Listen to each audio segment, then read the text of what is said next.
क्या आप further studies के लिए अब्रॉड जाना चाहते हैं? तो फिर सोचना कैसा, अपने ख्वाबों को हकीकत में बदलने के लिए एमट्रिक्स ओवरसीज कंसल्टेंट्स पर तशरीफ लाइए। यहाँ का सक्सेस रेशियो 99% है। यूएसए, कनाडा, ऑस्ट्रेलिया, यूके और यूरोप में हमारे क्लाइंट्स स्टडीज के साथ साथ वर्क भी कर रहे हैं और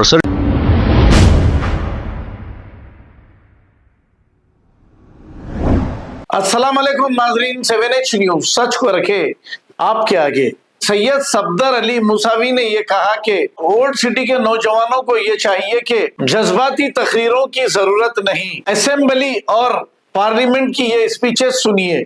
आइए सुनते हैं तफसीलात। मूसावी ने क्या कहा। मैं सैयद सफदर अली मूसवी, और जैसे कि मैंने पहले कहा था कि ओल्ड सिटी की यूथ को चाहिए कि सियासी जलसों की जज्बाती तकरीरें नहीं, असेंबली और पार्लियामेंट की स्पीचेस सुनिए। तो आज की इस वीडियो में हम बात करेंगे कि हैदराबाद लोकसभा एमपी जनाब असदुद्दीन ओवैसी साहब ने पार्लियामेंट में डिजास्टर मैनेजमेंट बिल को लेकर कुछ अहम पॉइंट्स उठाए हैं। नेशनल डिजास्टर मैनेजमेंट एक्ट 2005, इस बिल में कुछ अमेंडमेंट्स हुए तो पार्लियामेंट में जनाब असदुद्दीन ओवैसी साहब मुखालिफत करते हुए कुछ इंपॉर्टेंट पॉइंट्स रेज करे, जिसमें से उन्होंने कहा है कि नेचुरल डिजास्टर पे हुकूमत को कुछ कंट्रोल करना चाहिए। उन्होंने बात करी क्लाइमेट चेंज की, उन्होंने बात करी हीट वेव पर, ग्लोबल वार्मिंग पे, साथ ही साथ उन्होंने जो बाढ़ में जो कंपनसेशन नहीं मिला तेलंगाना में उस पर बात करी।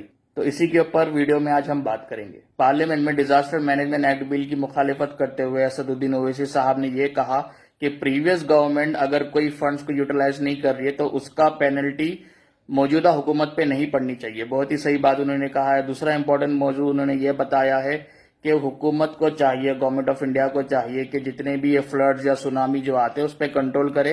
उन्होंने स्टेट्स के नाम लेते हुए कहा कि हिमाचल प्रदेश, बिहार, कर्नाटका में जो फ्लड्स आते हैं, जो मड स्लाइड्स होते हैं, उसको कंट्रोल करना चाहिए। बिल्कुल सही बात कही, हम भी यही चाहते हैं। लेकिन साथ ही साथ असदुद्दीन ओवैसी साहब को मैं ये बताता चलूं कि ओल्ड सिटी पुराने शहर में सुनामी नहीं आती, न फ्लड आता है, लेकिन 10 से 15 मिनट की बारिश में माहौल फ्लड और सुनामी की तरह हो जाता है। लोगों के घरों में पानी घुस जाता है। मड स्लाइड तो नहीं, लेकिन मोरी का पानी और कीचड़ गंदगी जरूर घुस जाती है, जिससे घर के सामान खराब हो जाते हैं। तो वहां पे भी लोगों को कंपनसेशन नहीं मिला जो प्रीवियस बरसात हुई थी उसमें।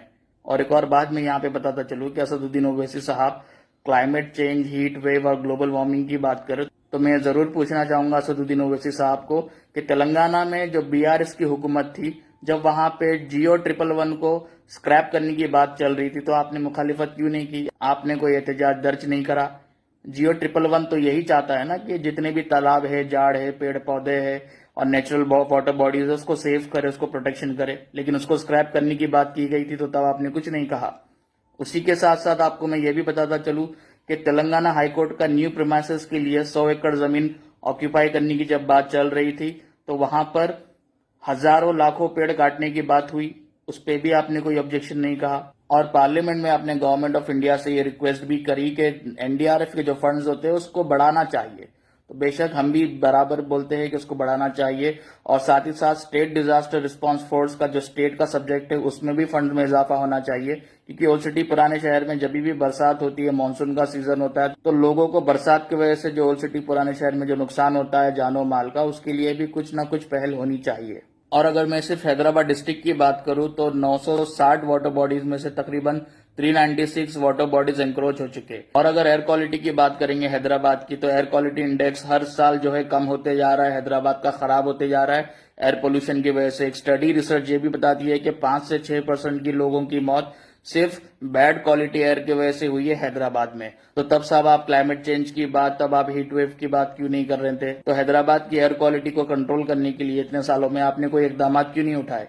आप क्लाइमेट चेंज और हीट वेव की बात कर रहे हैं, लेकिन हैदराबाद में कितने ऐसे लेक से, पॉन्ड से जो इंक्रोच हो गए, ठीक है, आपको वो नहीं दिख रहा साहब। मीरालम टैंक का जो फ्लोरा और फौना है उसको खतरा है। और तेलंगाना का डेटा बताता है कि साल 2020 तक का 12 लाख झाड़ को जो है काट दिया गया गवर्नमेंट के डेवलपमेंटल प्रोजेक्ट के नाम पे या किसी और प्रोजेक्ट के नाम पे। तो तब आप जो है क्लाइमेट चेंज और जो है हीट वेव की बात नहीं करें।